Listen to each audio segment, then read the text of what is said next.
অনেকদিন ধরেই বাসায় আসে না, আজে বাজে জায়গায় সময় কাটায়, উল্টাপাল্টা মানুষের সাথে ও উঠা বসা করে। ও কি কলেজে যায় না? না স্যার, অনেকদিন ধরে কলেজে যাচ্ছে না। এমনকি ওর মায়ের উপরে কয়েকবার হাত তোলার চেষ্টা করেছে। টাকা চায়, না দিলে ঘরে অশান্তি করে। আমি না থাকলে সত্যি সত্যি মারত।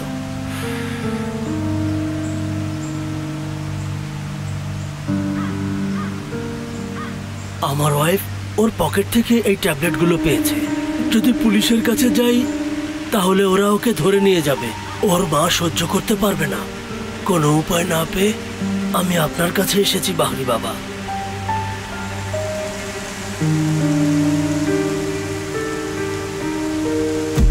ওইগুলো কোথায় পেয়েছে? আমার কোনোই ধারণা নেই। আচ্ছা, আমি দেখছি ব্যাপারটা, আপনি কোনো চিন্তা করবেন না, ঠিক আছে? সেফের, আচ্ছা হোটেলের ব্যাপারে কি করবে? কি আর করব, গিয়ে চেক করব। পুলিশ যদি ওই ভিডিও পেয়ে যায় তাহলে সদরুদ্দিনের সাথে আমরাও মরবো। ঠিক বলেছ। পুলিশ এসেছে? মানে ক্রাইম ডিপার্টমেন্টের? আরে না না, ওই ছেলেটা এসেছে, ড্রাইভার, কি যেন নাম ওর? মুস্তফা। হ্যাঁ, ওই ছেলেটাই এসেছে। ওকে উপরে নিয়ে যাও, বাবাকে জানাচ্ছি। ঠিক আছে।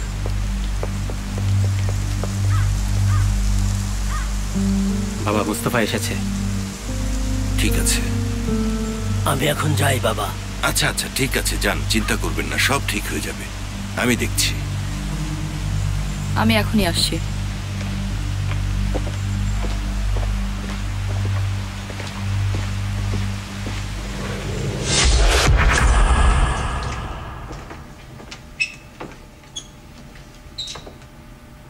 তুমি লেট। ট্রাফিকে আটকা পড়ে গিয়েছিলাম। আর যেন না হয়। Okay sir. এসো।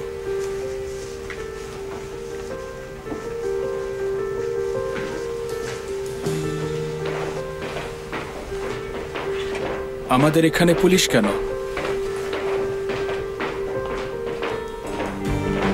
তোমাকে আমরা ভালোভাবে জানতে চাই।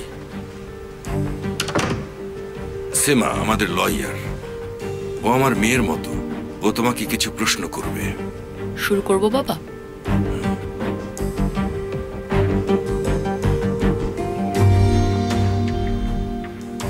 তোমার লাইফটা খুবই কঠিন। ছোটবেলায় মাকে হারিয়েছো। তোমার বাবা তোমাকে তোমার আঙ্কেলের কাছে রেখে চলে যায়, আর কখনো ফিরে আসেননি। হ্যাঁ, 8 বছর বয়সে আমি আমার মাকে হারিয়ে ফেলি। তুমি পুলিশ কেন হলে? অন্য কিছু করার মতো অপশন কম ছিল। তোমার ওয়াইফ উনসাল ওজবাকানের মেয়ে। ওই বিখ্যাত জার্নালিস্টের কথা বলছো, যে কিনা একজন চিফ এডিটর? আরে এ তো পুরো থ্রিলার সিনেমার কাহিনী। তোমরা দুজনে প্রথমে লুকিয়ে বিয়ে করো, ফ্যামিলির কাউকে কিছু না জানিয়ে। তোমার ওয়াইফের ফ্যামিলি এই বিয়েতে মোটেও রাজি ছিল না মুস্তফা। হ্যাঁ, পাত্র হিসেবে আমাকে পছন্দ ছিল না। তাই ওনারা তোমাদের জোর করে আলাদা করে দেন। তোমার বিরুদ্ধে ঘুষ খাওয়ার অভিযোগ আছে। আমাকে ফাঁসানো হয়েছে। ইনোসেন্ট হওয়া সত্ত্বেও প্রমাণ করতে পারিনি, আর এটাই সত্য।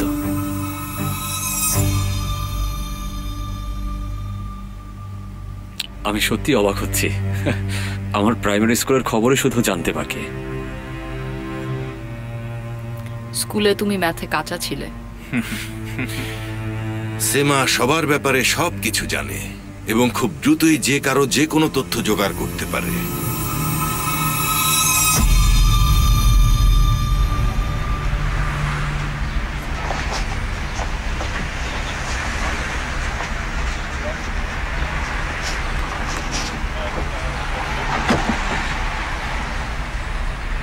এটার আবার কি হলো? কি হয়েছে ম্যাডাম?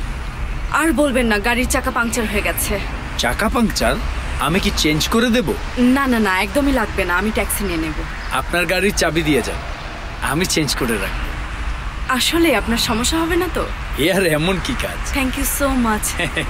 এই যে চাবি। কাজ শেষে চাবি দিয়ে যান। ঠিক আছে, আল্লাহ হাফেজ। আল্লাহ হাফেজ।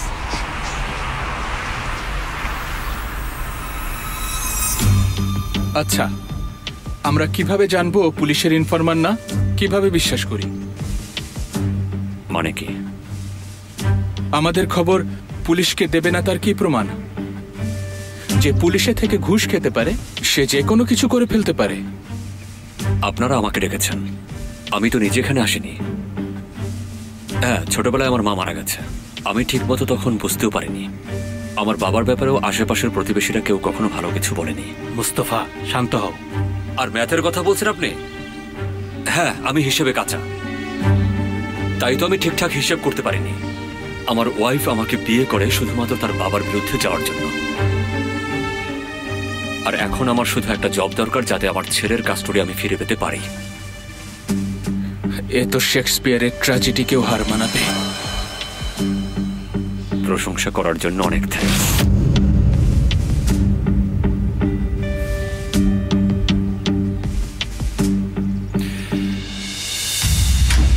কি লাগবে তোমার? কিসের জন্য? কাস্টাডির জন্য। ছেলের কাস্টডির জন্য আপিল করতে হবে, কোর্টে প্রমাণ করতে হবে ছেলেকে ভরণ পোষণের জন্য আমি ফিনান্সিয়ালি ওকে। সেজন্যই আমার একটা জব লাগবে স্যার। এই জব কি পছন্দ হয়নি? কোর্ট যদি এটা অ্যাকসেপ্ট করে তাহলে তো আমার কোনো সমস্যা নেই। আমাদের হোটেলের রেফারেন্সে তোমার কাজের কাগজ বানিয়ে দেব, আর সেমা তোমার ইনকামের কাগজ বানিয়ে দেবে।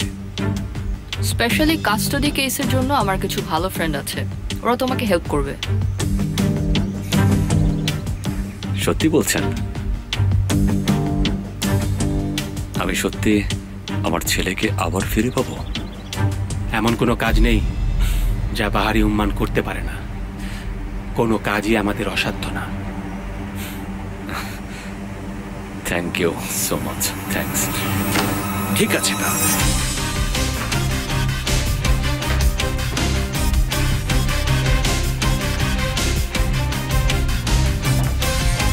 আমাদের টিমে তোমাকে স্বাগতম। Thank you sir. বাবা, আমাকে যেতে হবে, কাজ আছে। ঠিক আছে। বাবা, আপনি অনুমতি দিলে আমরাও একটু কাজে বের হতাম। কিসের কাজ? তেমন ইম্পর্টেন্ট কিছু না বাবা, এমনিতেই। আচ্ছা, যাও তাহলে। ও সেফের, বলুন বাবা। মুস্তফাকে তোমার সাথে নিয়ে যাও, ওকে কাজের ধরন বোঝাও। ঠিক আছে বাবা, বুঝিয়ে দেব।